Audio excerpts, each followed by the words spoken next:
4 years ago, I was given 6 weeks to live. This is my story.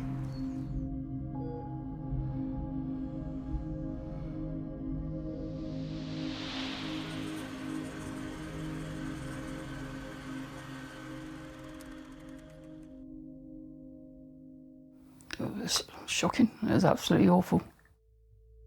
We were told by the hospital that he had heart failure. They kept him in and they were doing tests because they weren't happy. They wanted to know why. And the next thing they said he had cancer. And just thinking, God, no. He started going downhill so quickly. The change in him was awful. We didn't realise to the extent how ill he was.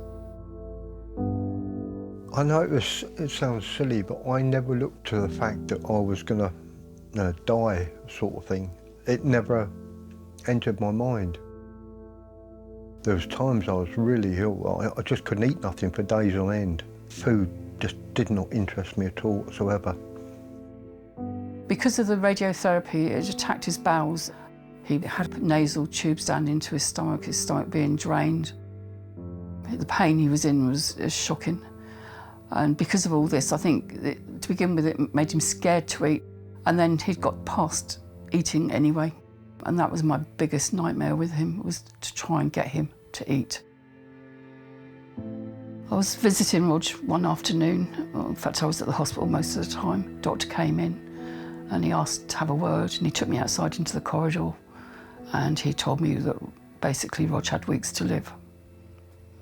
It was shocking. It was absolutely awful.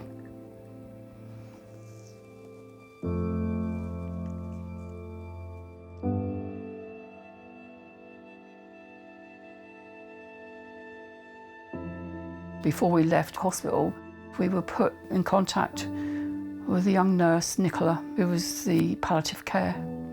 And Nicola came along and she said, look, do you mind if we get hold of Phyllis Tuckwell? You know, we just thought it was end of life and that was it, and he'd go in that door and I wouldn't see him again.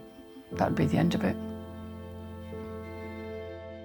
We both thought, well, if I'm invited to go to hospice, it's not looking good.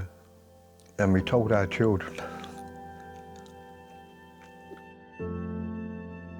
Whenever anybody talks about Phyllis Tuckwell, it's always end of life. It was always a dark picture. Phyllis Tuckwell, people die. We didn't think he would come out. Initially, when people hear the name hospice, they think of, gosh, I must be really ill. It must be the end of life. Far from it. Hospice care isn't just about dying. Hospice care is very much about maximising your well-being, maximising the available time. It's about the rest of life. When we walked in that door, it was just as if the whole weight had been lifted off your shoulders.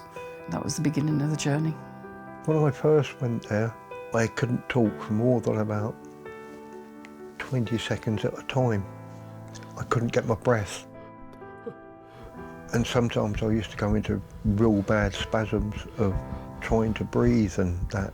But I didn't take it that I was ill. I just took it that I was that weak.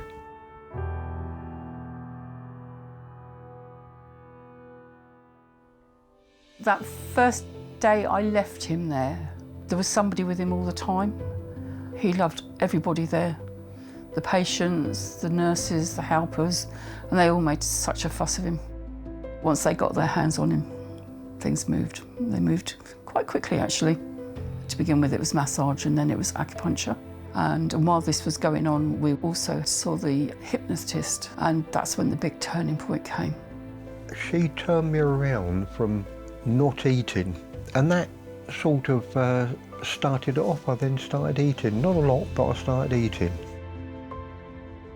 The whole philosophy around Living Well services are about helping people to maximise their well-being. So their physical well-being and their emotional well-being.